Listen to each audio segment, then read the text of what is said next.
Now, what I've done here is taken the data from the RBA and CoreLogic/Cotality, as they're now known, and worked out what household income do you need in order to buy the median house across all these various locales and not be in technical mortgage stress, which is 30% of gross household income. Now, just a few things about the settings on this. This is taken based on the interest rates in May 2022 and October 2025. Now, this is based on the average payable owner-occupier variable rate, which I've got that data from the RBA. It's also based on the idea that the individual has 20% deposit to purchase the house. Maybe I should do it again even for one with 5% deposit, and also has the required cash for the various transfer fees, conveyancing, stamp duty, etc. And it's not a pretty picture. You're talking about basically almost double median household income in much of the country these days. Yeah, and I'll just highlight that a significant move up from 2022 to 2025. Remember, 2022 is after the COVID sort of cycle sort of shook out. So this is a relatively small period of time for a significant rise. And the other point that is worth highlighting, I think, Tarek, is that more and more people now are absolutely reliant on 2 full incomes to be able to actually try and meet this. But in my calculations, I look at taxable income, in other words, after-tax income rather than before tax, because, of course, the tax take is higher than it was. And when you do that, it becomes 30 to 40 to 45 to even 50% of available income required to be able to get that mortgage for many people. And going back to what we said earlier on, that means they've got a lot less money to spend on everything else.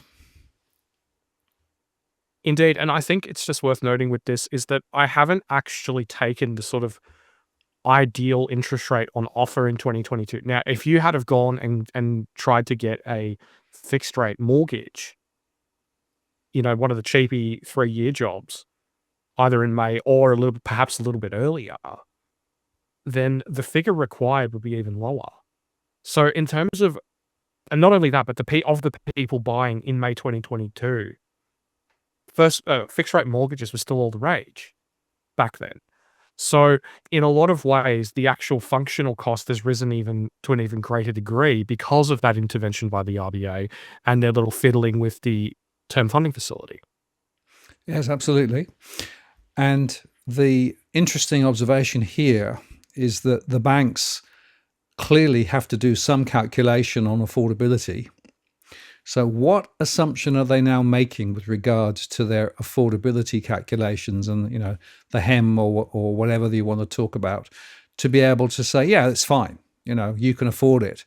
It's interesting that APRA and the RBA have been talking more recently about some concerns about the impact on household budgets of rising house prices, but also in the recent statement on monetary policy, they also showed that a rise in house prices was good for GDP. So they're being pulled in 2 directions.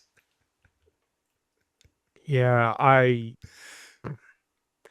don't think that the RBA acknowledges sufficiently the drag on the economy that is derived from higher housing costs. That we talked about earlier, that extra, 10 plus percentage points of household spending that now just, just disappears on housing. And the impact it has on that. Because I think it's funny because the RBA talks about, the wealth effect, but then they also talk about the lack of productivity growth and the lack of, sort of innovation and small business growth and all those sorts of things that you really need to be seeing in a vibrant, capable economy. Whereas instead, the focus is just on house price go up, people spend more, and not really on the sort of granular effect that has on an economy and on a society, because the people who are spending are the people with the assets. They're not the other people at the bottom end, the bottom rungs of society who are, generally younger and generally seeing, their spending either stagnate or decline. And I mean, you could literally put up a headline that says depression in spending for 25 to 29-year-olds and have it be entirely technically correct because spending for that cohort in real terms has fallen by more than 10%, by more than 10%. And that is, by some definitions, a technical depression. Absolutely. Well, I see it in my surveys. There's different cohorts. Some are spending quite freely, particularly older. Some's not spending at all because they can't. And worryingly, a lot of people spending, but on borrowed time, meaning that they've got more credit card debt. So the overall credit card debt's rising at the moment. And a lot of people have multiple credit cards. They're using buy now, pay later and other forms of credit as well to try and get by. And the other observation, Tarek, is that some of these younger cohorts have been introduced to debt very early, through the university funding and everything like that. And the lack of financial education in schools mean a lot of people don't actually understand the consequences of all this debt. So we've actually built a couple of generations now who have their whole well-being anchored in massive amounts of debt, and with an expectation that that's going to be the way they're going to be for a lot of their entire life. And if you do a quick calculation on a 50-year mortgage, which of course Trump floated the other day, and the average first-time buyer who could be just a little bit below 40 now, well, you're going to be seriously in debt right through retirement and, almost the entire time. Now, who are the winners? The banks, of course, because they actually can generate more income for their shareholders, and a lot of that shareholder returns go offshore because a lot of the banks in Australia are actually funding foreign shareholders rather than local shareholders. But it also means that people are indoctrinated into thinking that, well, debt is just part of the furniture and nothing I can do about it, which I'm quite concerned about because actually I think that's a bit of a false path. Well, I think it's funny, if you go on, Reddit or, some of these other, forums for people discussing, purchasing a home and stuff like that, the number of pieces of advice that people get that basically just say, borrow as much as you possibly can and then just figure it out is just is mind-boggling. And the thing is I understand why people give that advice. Because property price go up, and if you don't buy the thing that's as close as you want, that is as close as you possibly can to the thing that you actually want, there's a risk that you could miss out on, a stepping stone to that. Because there is a huge number of people who were given a blueprint by their parents, by society, by other people that says, buy a property, pay down the property, get some equity, you'll be able to buy a house. Now, a lot of people did that. A lot of people bought apartments because that was all they could afford. And now they've bought those apartments. The growth has been, in some cases, relatively anemic or, maybe towards the better end of the spectrum, decent, but nowhere near as potent as it has been for detached houses. And for a lot of people, they're not really any closer. Despite paying down debt, despite working their ass off, despite growing their income, they're not any closer today to buying that house than they were when they started. So I think that that's one of those things that I think is really underappreciated from just a multitude of different perspectives, both from an economic perspective, but also from a social and a political perspective. Because, it's said that for young people to become conservatives, they have to have something worth conserving. And an apartment that you don't want, is it really worth conserving? Especially if you want a house for you and your family. Good point. And the other little twist that I quite often see on those various forums is to say, well, if you think about it, the value of the debt's going to be inflated away. So it's not really as bad as it sounds until you actually do some thinking about, well, what's real incomes done over the same period, right? Because you would expect if that were true, then you would actually be better off relative to the debt that you've got. But actually, many people aren't, as perhaps we will see. The other angle on all of this, of course, is that those in the rental sector are actually also struggling too. And unfortunately, we're seeing a greater proportion of people who are not able to enter the property market at the moment and are being forced into the rental sector. Got no choice for that. But we have another problem there because the amount of property that's around is, well, ridiculously low, isn't it? Indeed. And on that, we have this is the chart I was talking about from CoreLogic. And just a little FYI, this particular metric is not seasonally adjusted. The seasonally adjusted metric is at record lows, as confirmed by their recent press release on this. But as you can see, rental vacancy rates back in the mid-2000s used to be in a very, very different world to where they are now. And then the big Australian migration intake happened. Rents skyrocketed, vacancy rates collapsed, and they found a completely different equilibrium. It's also worth noting that when rental vacancy rates were north of 7%, that's when household formation rates for people aged 25 to 34 peaked.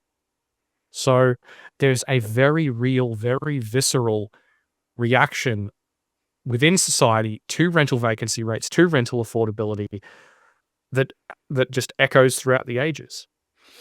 Absolutely. Well, I bang on about household formation ages quite often because it has a consequence, right? It means that if people aren't actually forming households, they don't actually think about kids until a lot later, and then they have less kids. And that is one of the reasons why the birth rate is so low, which means that, of course, then the government says, we need to bring the migration numbers up to be able to actually offset the lower homegrown segment. But as we said, previous ones, there's a big difference, right? If you have kids, you can plan schools and other things that they'll need ahead.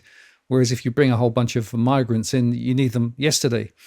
And I also noted that the most recent arrivals and departures data, which of course everybody says, no, it's nothing to do with migration, created a little bit of a heat wave on on Twitter or X for you, Derek. Yeah, it's becoming relatively common, actually. And it's rather funny because I'm not the only person who posts that. Like, there's a bunch of other economists, who are, frankly, far more notable than myself, who post it regularly. But, here we are. And yes, okay, it's not net overseas migration. It's net long-term and permanent arrivals. It is a directional leading indicator. And that's what it's used for by the federal government. But I think one of the funny things is that it's just with, for example, with the rental market, is that it's about that equilibrium. It's about how household formation changes over time and how that impacts things. Like, say, for example, a 3% rental vacancy rate in 2008 was an absolute disaster. Rocketing rents, people missing out on homes. But then by the same token, a 3% rental vacancy rate in 2019 was, rents have been flat now for about 3 years, 4 years, I mean, okay, there's a bit of growth, but relatively flat overall. And that's as a result of household formation changing, as a result of people choosing to forego forming a household. And, we saw that, as I mentioned, in that drop around about the GFC, and then we've seen that again more recently. And I just think that it's rather funny that these things don't get the focus that they deserve. Like, the government talks about housing affordability. It talks about, Australians living the way that they want to live their lives, the way they choose. And then they turn around and they just go, yeah, but we're going to make housing more expensive though. And that's not, and just for the record, for the viewers, that's not like me being glib. That's actually what Claire O'Neill told Triple J last December or November. It was either November or December. You can find a clip of it relatively easily. Yeah, I actually focused on it at the time because I thought it was pretty astonishing. And the other interesting observation just on the government policy, the Housing Future Fund, which is this 10 billion that they've put aside and they're trying to actually use it to help. As Andrew Bragg revealed in Senate the other day, about a third of the stuff that they've actually acquired, they've actually bought property already built. So they're actually competing with the first-time buyers who are also trying to get into the market rather than actually building new stuff, which I think is amazing. And why? Because they're desperate to show that they're actually increasing the numbers because last time around there was almost nothing in the positive column of what they've done. So the whole housing future fund looks to me to be another of those government initiatives. We're here to help you, when in fact really they're not. Honestly, if you take a step back and you look at public housing, say let's say over the last 40 odd years, let's say since the election of the Hawke government in 1983, right? It's been on a downtrend now basically since the early 90s. But if you look at the proportion of new housing completions coming from, you know, destined for destined for public housing, it's plummeted over time. Except there is an exception. Under the Rudd government, following the GFC, they built an absolute heap of new housing, new public housing. You're talking about, I think, just off the top of my head, it was about 8% of dwelling completions. Now, in one quarter. Now, under Albo, I think it topped out at about 1.4. And this is the big, we're going to potentially fight a double dissolution election over this. And it's like, for what? You've absolutely dismally failed to get to a tiny fraction of what was achieved under the Rudd government, well within living memory, and you're an absolute shell of what the Hawke government achieved back in the day. And there's absolutely zero sign of anything approaching that level being achieved. And I just think it's frankly pathetic because they're selling a narrative that is not true, basically, definitively, because the amount of housing stock that is public and social housing is falling. It's not rising, despite the fact that they just make a big song and dance about it. Yeah, and there was a bit of media coverage right at the beginning of October when this 5% deposit trick was actually brought in early.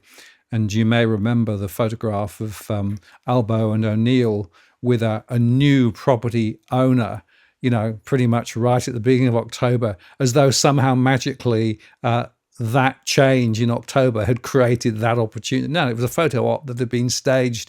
That transaction would have been made some months ago, because it takes time for transactions to go through.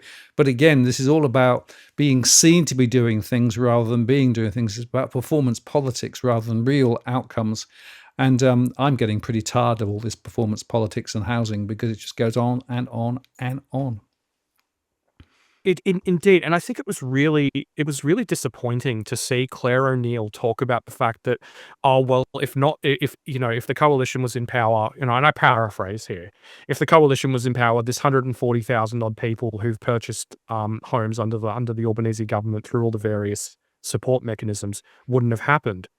And I just felt like saying that is a load of crap, because up until the changes enacted by the Albanese government with the 5% deposit scheme, the home guarantee scheme is basically persisting as legislated by the Morrison government. So they haven't really done a whole lot of anything up until then on that particular avenue. And that is the avenue that has delivered the vast majority of that 140,000 people. Now, I don't personally like the home guarantee scheme very much. I personally think it's putting upward pressure on demand. But by the same token, I don't necessarily think it's a bad idea conceptually. If, for example, to take a trip down memory lane to the late 1940s, early 1950s, the Menzies government did a similar thing. It was a brilliant success. You know why? Because Menzies got a giant sledgehammer and he clobbered the crap out of property investors, and the number of property investors in the market plummeted. Except there's no willingness to do that here, nor is there the willingness to engage in the other prong of Menzies' very successful strategy that delivered the highest home ownership rate in the history of this country, which is building dramatically more homes. No, absolutely. Well, there's a supply and a demand aspect on this.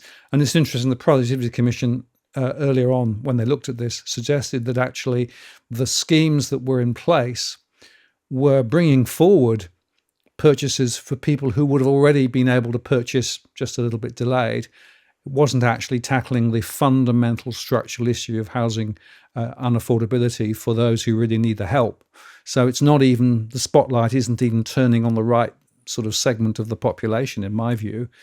And then going on to the investor story, well, just look at the latest investment data. You've got a chart there, which is just an astonishing amount of growth of investor lending relative to previous.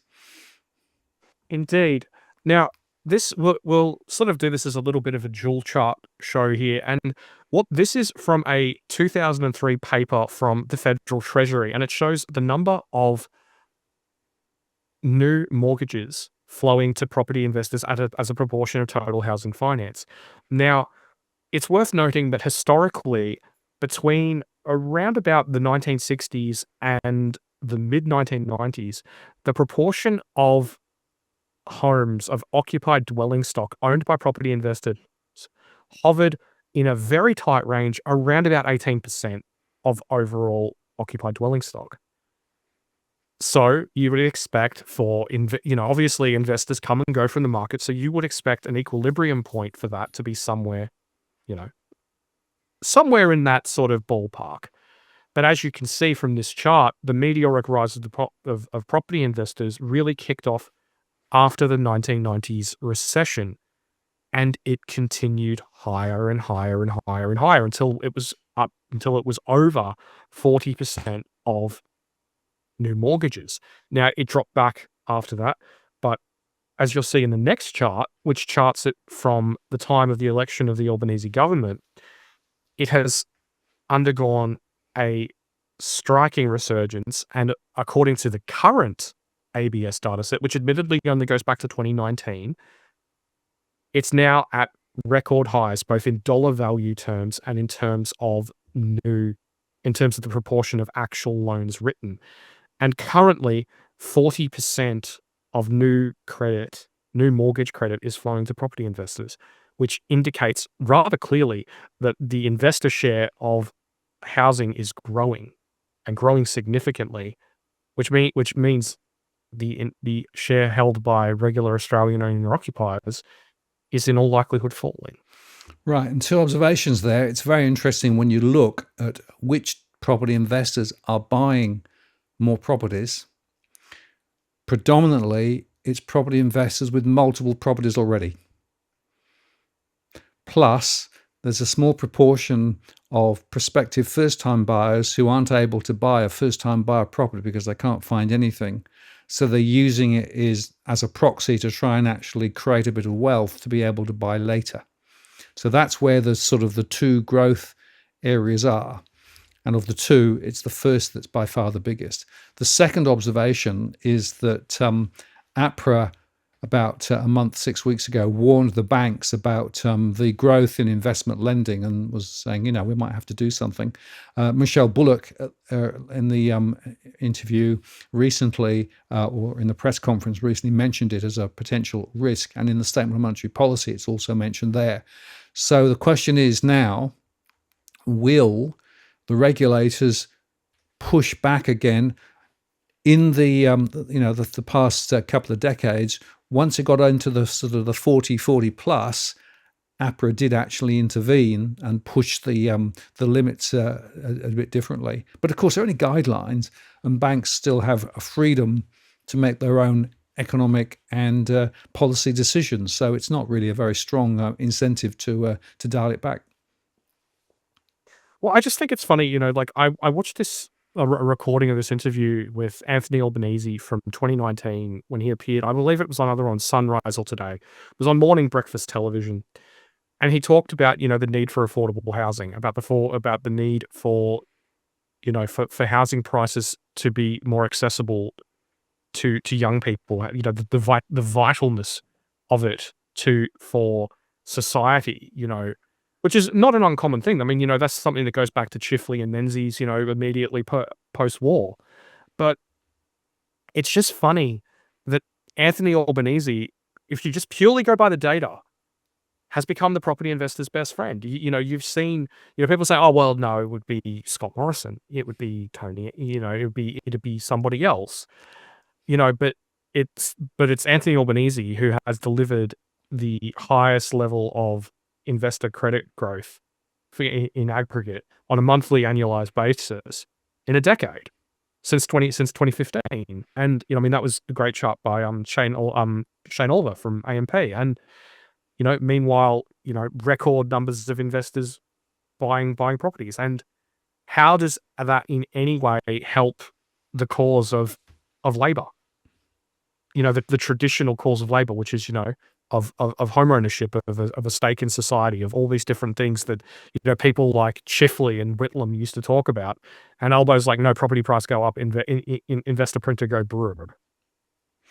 Yeah, and just one other observation. If you look at the mix of property that investors bought, it's mostly established properties rather than newly built properties. So what it is doing is effectively moving the pieces on the board. It's not increasing the size of the board.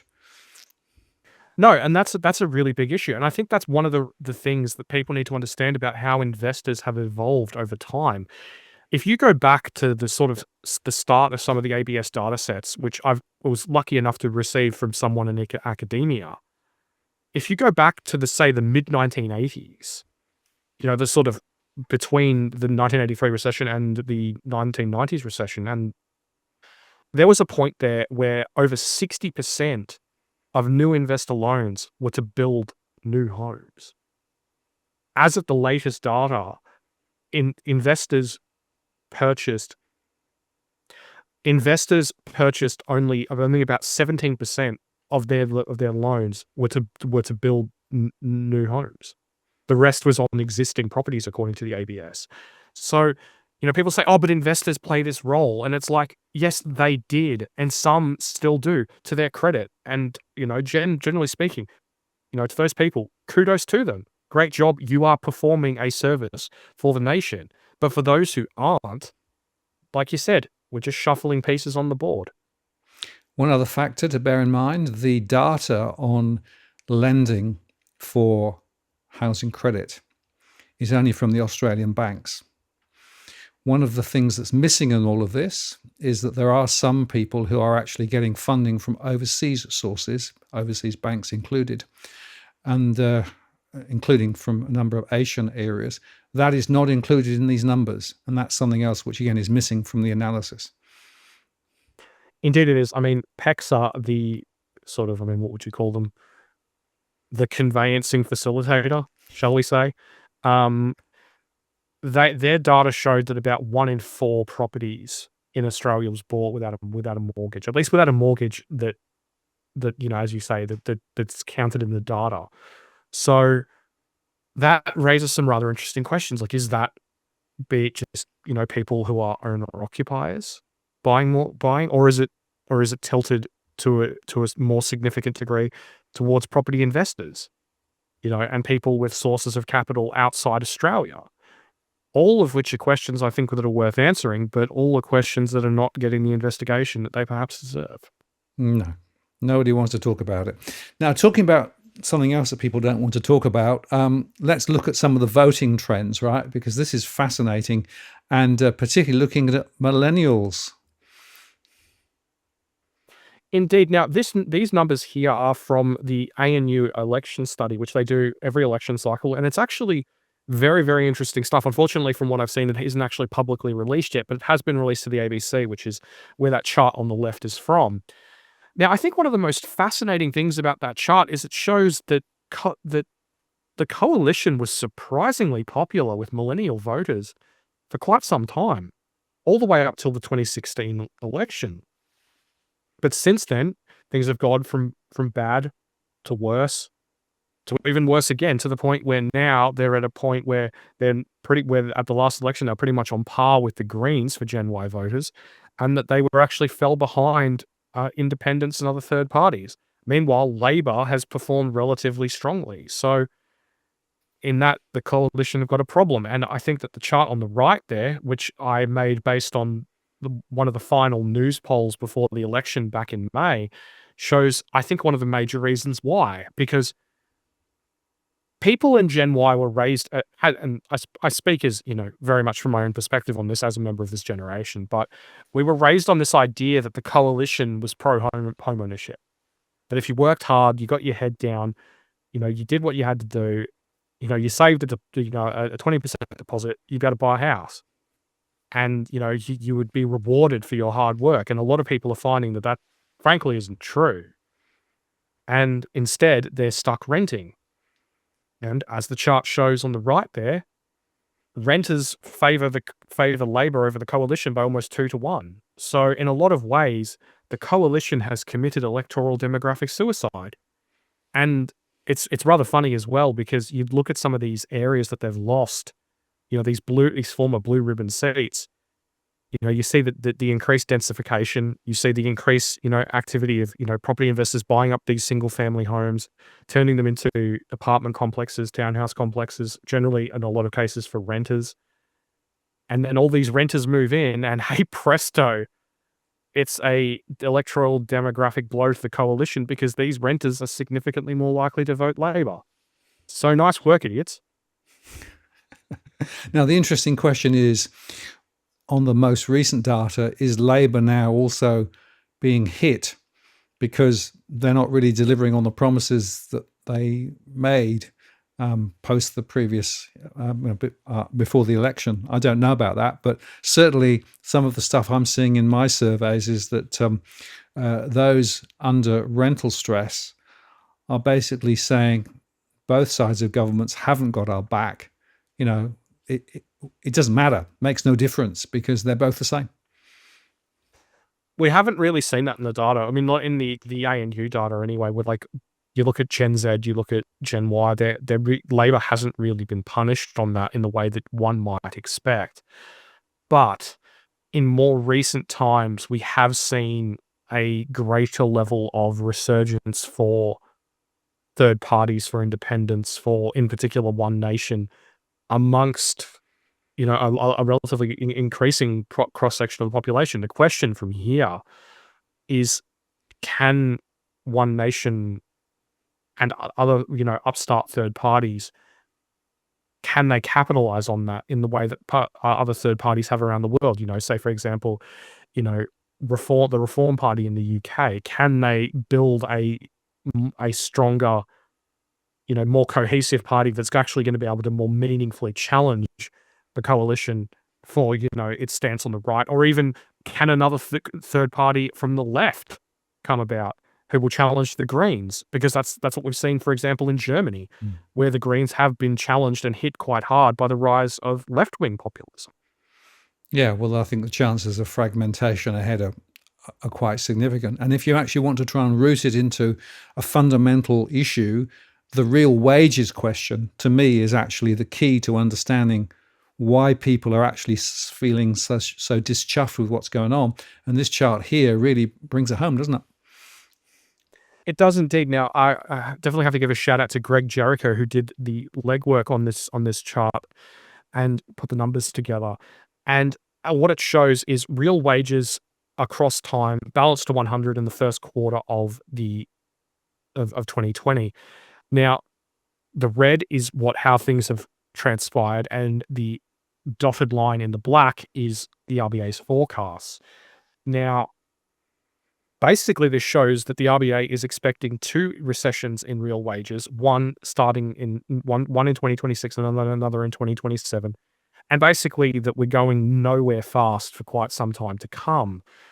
So I just think that's a rather concerning set of settings, really, because basically we're going to get to the end of 2027 based on these numbers, and we're still going to have real wages as if it's 2012.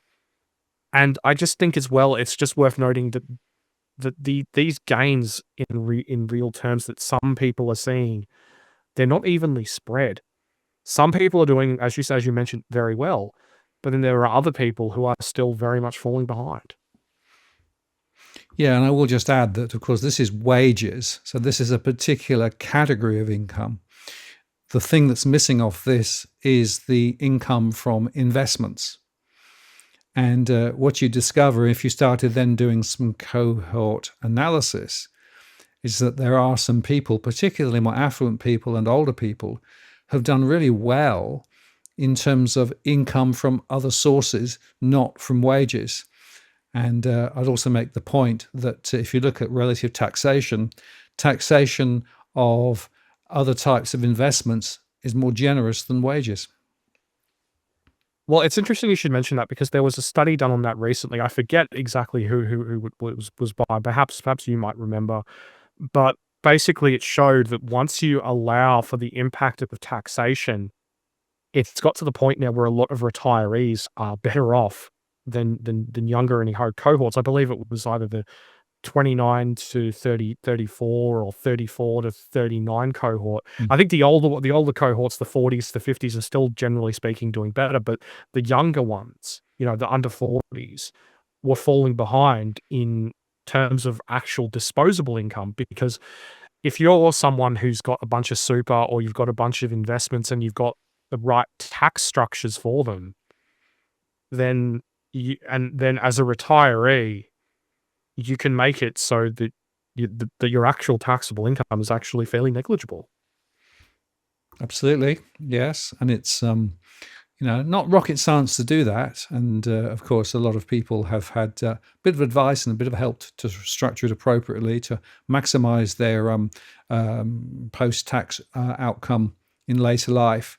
Unfortunately, people just earning, hand to mouth, don't have that same luxury, and actually are just getting charged more and more because the tax take is still rising. And I don't see how they're going to reverse that anytime soon, which takes you to the next point, was that, well, then, so how are people coping with unexpected expenditure? And that's what the next chart's about, because this is really fascinating and unfortunately quite concerning. It is. Now, this has been taken from, I believe it was done by Resolve, and this chart is taken from the Sydney Morning Herald. And what it asks is, if you had a major expense of a few $1,000s, say for example, needing a new fridge, a new washing machine, or a major car repair, would you struggle to afford it? Now, back in February 2023, when this particular reporting started, 41% said that they would struggle, 46% said that they wouldn't. Now, as of the latest data, 61% now say they would struggle, and only 24% say that they wouldn't. Now, it's fair to say that this is not representative of, say, for example, total household spending, because as Martin previously mentioned, it's very much increasingly being, the growth is increasingly being driven by a relatively limited and increasingly wealthy cohort. But I think this does indicate that a lot of Australians are doing it tough, and that for them, I think that, it could be that Christmas is quite a bit more limited this year. And that is also reflected in some of the other data that accompanied this in the Sydney Morning Herald. Yeah, and I'll just add one other thing. It also means that people are looking for cheap deals and discounts. So Black Friday coming up will be very big. I expect more spending around Black Friday than Christmas itself because of that. And again, people are actually on the lookout for cheap deals, discounts, cheaper goods, probably less quality goods in some cases, just to make the budget extend a little bit further, which is not necessarily always the best answer, but it's the answer that a lot of people are actually coping with at the moment, because that's the only thing they can do. So when I measure my stress, money in, money out, a lot of people have a deficit, which means they've got to actually do some rather difficult trade-offs between where they spend and what they don't spend, and where they spend their money. So all of those things are there. And actually, if you make a comparison, interestingly, between the per capita spending and, say, the US, well, you can see there's a massive difference. Indeed, you can. Now, just as a quick note on this, Australia's spending is deflated by the working age population, because Australia's population composition is changing quite significantly from pushing, you know, more children out of the data and adding in more adults. And unfortunately, I haven't been able to find an equivalent number for the US. If someone does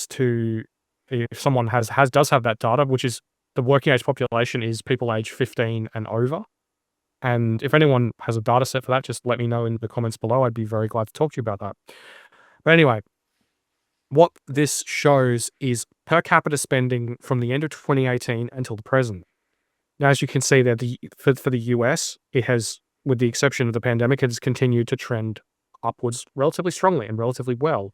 Whereas for Australia, we had obviously much more challenging times with lockdowns and stuff like that. So that is shows there in the data. But after the bounce following the end of lockdowns ended, it's basically gone sideways for the next more than 3 years.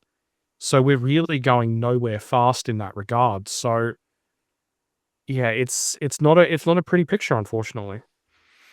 Now and again, that's an average number, right? And again, I need to highlight, again, my data shows this. There's a huge diversity between per capita household spending from those who actually have a little more affluence and other income streams than younger people who don't.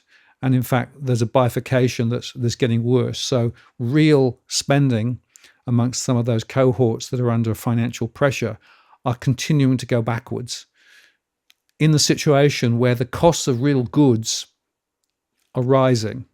So what it means is that their capacity to buy those goods is getting less and less.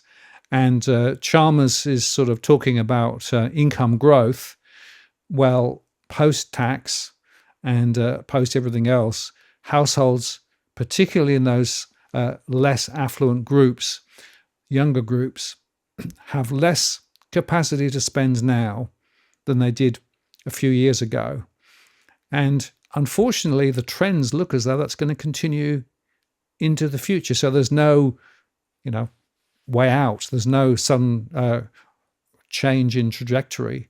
It's going to be a slow grind, and that is what puts pressure on people. And that pressure, by the way, Tarek, leads to social disruption, breakdowns of relationships, and also rising crime. So there is a correlation in my surveys between high levels of stress and rising crime statistics, which I've been working on quite recently. So that's another angle on this as well. Yeah, it's frustrating because I think one of the things is even if you take, say, for example, the US figure, right, which has seen a relatively meteoric rise compared with Australia's. If you look at a granular level at, say, the bottom 60% of Americans, their real spending really hasn't gone anywhere since 2019. So it's generally speaking the more affluent cohorts that are driving that growth. And that's, naturally that's even more true, more so here in Australia. And I mean, unfortunately, say for example, like I do have the data from CBA, which breaks it down by age demographic. Now, don't get me wrong, that is very useful data. It shows that basically young people are being clobbered over the head and people who are over 65 are generally getting ahead. So, but it doesn't show what's happening within those cohorts. The people who are in, say, for example, the over 75 cohort who are going nowhere, who are struggling, who are just, who, say, for example, who are still in the rental market, who've seen their costs rise far, far higher than their payments have increased and the headline rate of inflation. But then by the same token, there's people, the 25 to 29 cohort who are doing exceedingly well, who are, growing their spending enormously, yet the 25 to 29 cohort is experiencing a technical depression compared with where they were in 2022.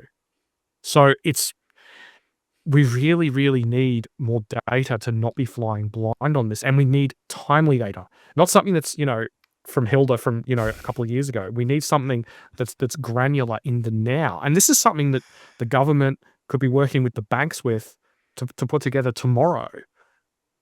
But somehow I think it's not gonna produce terribly favorable numbers. No, I'm not sure people want, people in power want this sort of data because it would actually point to too many issues. I have a bit of that in my surveys. And when you start pulling it apart and realizing, for example, by renting versus owning outright, or income bands and those sorts of things, what you begin to see is there's a hollow center. So there is a significant proportion of people who are really under the gun and have been for some time and will continue to be. And there are others doing quite a lot better. And interestingly, if you look at Canberra seems to be doing a little bit better than many other parts of the country at the moment. I wonder why that would be. Well, it's nice being in the capital city bubble, isn't it? The fact that you've got a disproportionate number of workers in the public sector. You don't have that same sort of issues with feedback loops when the private sector starts to struggle, all these different things. Like you've got You've got, a lot more certainty about wage rises, you know, promotions, all these sorts of things that people, that those of us in the private sector can only dream of. So, Mm.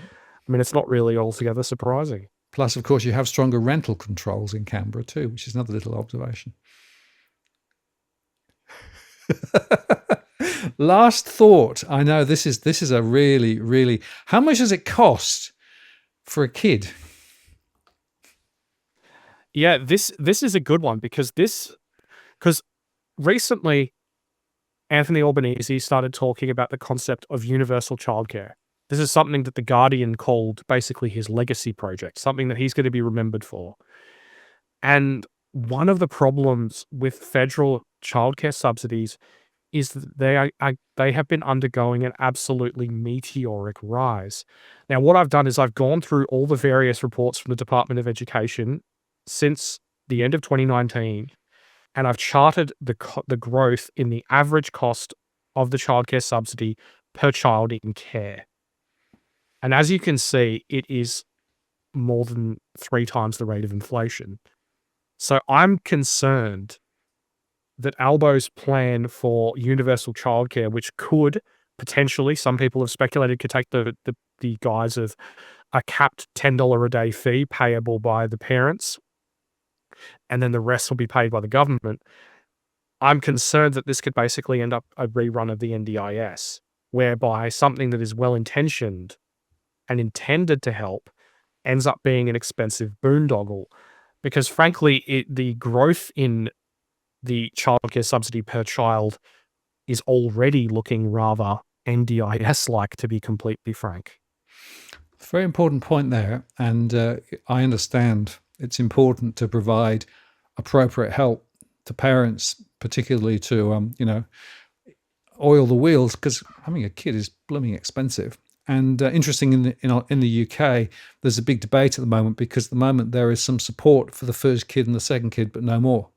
They actually turned it off a few years ago because there were a lot of people who they claimed were having big families to get more money, although I'm not sure the evidence really ever proved that. But there is a big debate going on in the UK about, should we be pressurizing kid 3, kid 4, et cetera, simply because the government says we're not going to pay any money for it. So, but if you open the aperture there and deal with the real costs, because the real costs are rising so fast, it is going to be another NDIS, isn't it? It is. I mean, like, whether you look at it at a per child level, which I think is probably the best way to go about it, but even if you just look at the aggregate level, that the rise has been absolutely meteoric. And I don't really see how how that's going to change, because the problem is that once you give the private sector a contract that basically says we're going to basically keep paying you more and more money forever, they're going to demand more and more money forever. And it's not like you even okay, like even some of the wage increases for childcare have in some cases been higher than inflation, depending on the award. But it's still under a third of the cost, the rising cost per child. So it's not coming from rising wages that's the driving force. Mm. So it's really just a deeply, deeply broken issue that I think throwing money at is just gonna end up resulting in just more money going down the drain and things not being improved. And, unfortunately, like, I take absolutely no satisfaction in saying this because it's deeply sad and deeply concerning, but you look at the childcare sector and some of the horrible things that are happening there, and how just there are just so many deep, deep failings for these children and their parents. And, it's like, okay, you need to, first off, maybe guys need to be focusing on fixing that. And that in and of itself is gonna cost an absolutely ungodly sum of money, because right now you've got people coming in, I mean, like, at the absolute worst, I mean, this is reported in the Fairfax papers recently, but you've got people coming in and getting dodgy childcare qualifications and then going to work in childcare. I mean, that's insane. Like, children are our most important resource. They are our future, and we're handing them off to people with dodgy qualifications. Potentially tens of thousands of them. And that to me is just to use a word that some people may disagree with. I think it's bloody criminal. Absolutely. Well, in the UK, about a quarter of kids are in what's called child poverty at the moment. Quarter. That's a huge proportion of the number of kids out there. And again, a lot of lip service from politicians, but real action hardly anywhere being seen. And there's a lot of promises to fix things, but then you actually say, well, so what have you done? What have you really done? And are you really putting the levers in the right way? And I come back to a broader point. If you think about politicians and politics, they have a series of choices to make about the money that's coming in and where it's spent. And those choices are somewhat wired because of what's happened previously, but also have flexibility if you chose to do something different. And what I don't get is why politicians seem to just want to pave the cow paths and just continue to do the same old, same old, same old, and say stuff but do something different. It's almost like they go into power and they turn their brains off. I don't know what's going on there, but there's something deeply worrying. That there is, and I think part of the problem is that I think the thing is that there's a vested interest behind just about everything these days. If you start rocking the boat, if you start moving against anything, because you look at these policies, you're not talking about chump change. You look at say for example, like this policy you're talking about for something that costs that next year is going to cost over $15 billion. Yep. It's like it's getting on for in short order, it's going to be almost a third of the defense budget. Like it's not small bananas. And if you start messing with that, if you start taking the cost base, for the government, its growth back down towards inflation, then it's going to start annoying people, and that's going to really get in the way of you getting reelected. And I think that's one of the deepest indictments of the current government. To be honest, it's like you have 94 seats, you have the the biggest Labor majority in something like almost 80 years.